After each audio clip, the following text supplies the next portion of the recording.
this is Talks with Tiamat here, and today I am doing a video all about how to live more in your inner world, thus nurturing your outer world.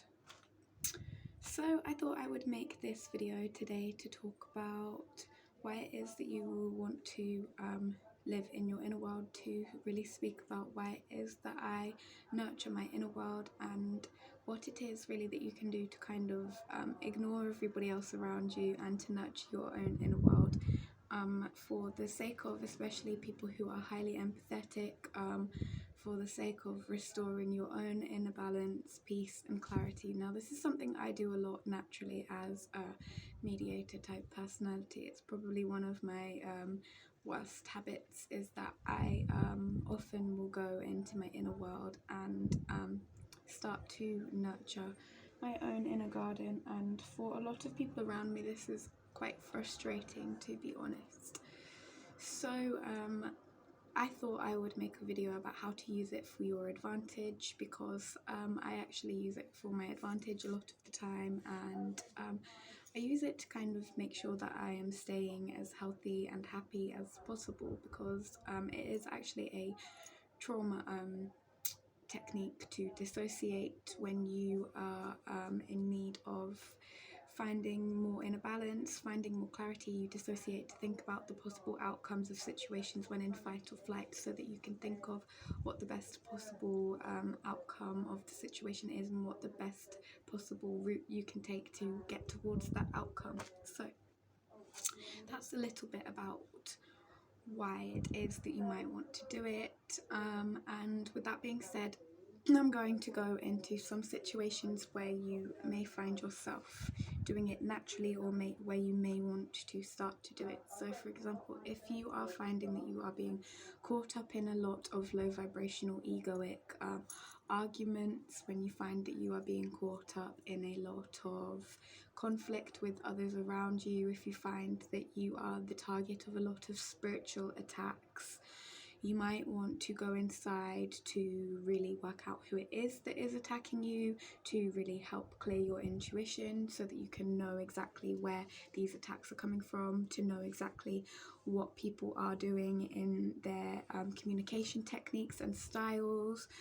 It's important to make sure that you are listening to yourself. So while you are experiencing a potential argument with somebody, it's important to make sure that you're listening to your own needs. So I personally feel, I don't know if that's how the people who argue with me feel, but I feel like I don't argue with other people unless I'm trying to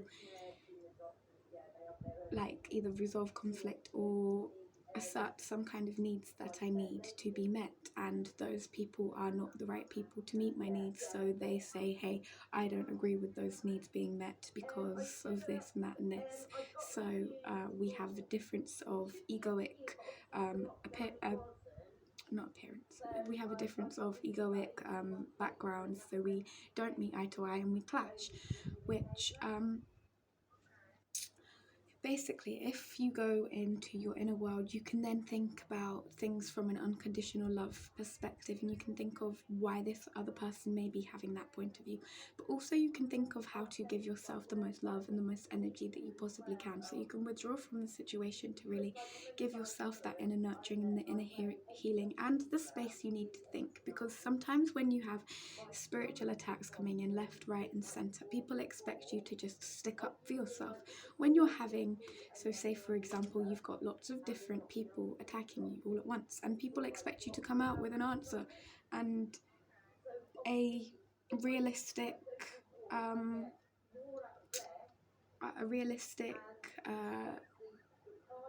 opinion, really. But the problem is you're already under attack from other people. I dissociated for a moment there, sorry about that. I was thinking about yesterday. I'll tell you a little bit of a personal story. I don't normally do this, but yesterday I was trying to be nice to this girl who I thought was my friend, but I had started to receive a little bit of messages from spirit, and my intuition was telling me that she probably wasn't my friend anyway, especially with the way that she was acting around my ex-boyfriend. But anyway, so I started to get these messages, and so I started to think, hold on a moment, I'm going to tell my support network about this because, well, not necessarily my support network, but somebody who was claiming to be a supportive person in my life at the time. However, I'd already realised this person probably wasn't a supportive person in my life because previously, when I've had problems, they've not supported me. But anyway, so I spoke to them about this, and all of a sudden they honed into one part of the message that was about the man that was fixing my mum's car, right? And oh, holy Lord, it was all of a sudden I'm the biggest slut in the world and I'm the biggest da da da da. So anyway, I'm not really going to talk too much about that because that's my negativity and my things that I need to deal with and process. But I feel like one of the reasons why that person was attacking me at that time, because they already knew that I was feeling quite low, so they already thought, well, let's take this opportunity to try and hone in and try and siphon your chi. But they don't actually obviously know what that is, but subconsciously they obviously do. They're thinking, look, this person's down, let's kick them when they're down, because yeah. Anyway, moving forwards, I'm not here to have a pity party, but so when you are low vibration, when you are starting to sink into a low vibration, other people may see this and they may start to feed off of this and they may start to play into this. So the best thing that you can possibly do would be to withdraw and to start putting your energy into nurturing your own inner garden, because when you're not putting your energy into yourself, your outside experiences will start to show. You will start to have a reflection of this in the world that you have around you. If you don't give yourself time to process your emotions, they will start to come out in other things that you do. You will have your shadow side niggling away at the back of you, telling you to do things that you don't want to do unless you do your shadow work. And sometimes you don't want to do your shadow work, because I know for myself, I think, oh, but I always do shadow work. I get so bored of writing in a book because I realise that I'm not being creative enough with my shadow work. I just write in a book of shadows or create music or things like that. But you could do anything. You could do anything. You could with your shadow work, but that's beyond the point. We'll talk about that in the next video. I might make another video today about shadow work because I really like videos about shadow work. But yeah, so anyway, oh, my neighbour's going for a jog. Good on her. I'm feeling her energy. She looks happy. Anyway, so yeah, it's important when you're an empath to make sure that you are nurturing your own inner garden, because otherwise you can get lost to the world that's going on around you. Perfect example of that just happened there. So the more that you ignore the world around you and that you focus on yourself, the more that you can start to create the reality that it is that you actually desire, the more that you can start to have the things that you want, and the more that you can let go of things that don't align with that. So for example, if somebody is trying to siphon your chi, trying to be negative towards you because they notice that you are feeling down, when you go inside and you find your own inner light, they can no longer claim to have been the one to lift you up. They can no longer claim to have any kind of hold over you. You are the one who provides for yourself. You are the one who makes yourself happy. You are the one who uplifts yourself. So yeah, wow, I can feel a lot of Reiki energy has just come in through this window. And yeah, lastly, well, what you're going to want to do is make sure that you are nurturing your alone time, making sure that you are withdrawing from other people. So I often get people often say to me, especially those who are trying to vampirize my energy, they say to me things like, well, it's not good to spend too much time alone, you see, and I just don't want you to spend too much time alone, and I don't want you to get lonely and things like that. But this is the thing, is you need to make sure that you're setting healthy boundaries as well, because if I want to reach out to you and I want to spend time with you, or you want to spend time with other people, you will let other people know.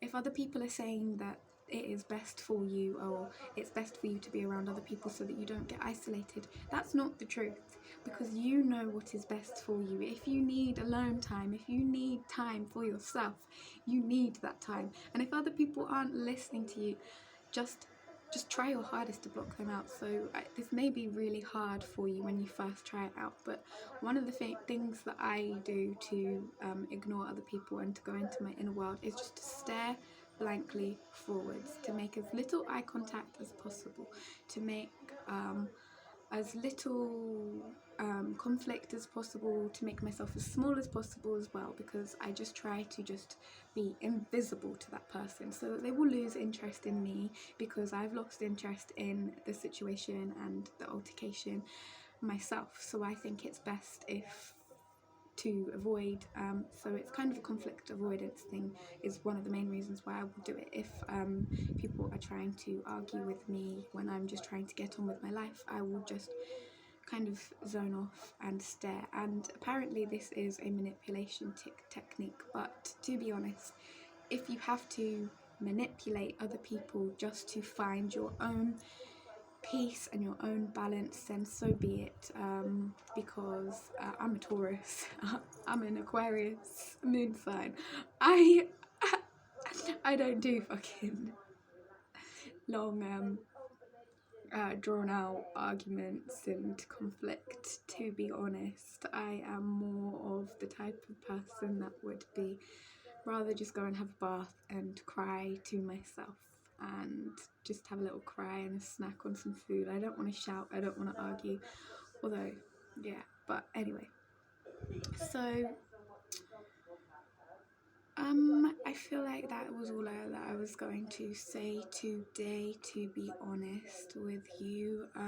It's just all about making sure that you are allowing yourself to find the time to go into your inner world, and making sure that you are sending yourself loving and positive thoughts while you're in your inner world. So if your inner world is a reflection of the outer world that you're trying to get away from, so say for example someone is calling you an ugly slut, sorry, but say for example somebody is calling you that, then if you're going into your inner world and you're calling yourself those things, or you're calling other people nasty names as well to try and lash back out because they hurt your feelings, you're reflecting back to the universe that you want to have more of those experiences. So if you go into your inner world and you start to tell yourself how beautiful you are, how compassionate you are, how kind you are, how loving, how nurturing you are, you start to have more of those experiences in the outside world around you. So with that being said, I'm going to end this video now. Namaste,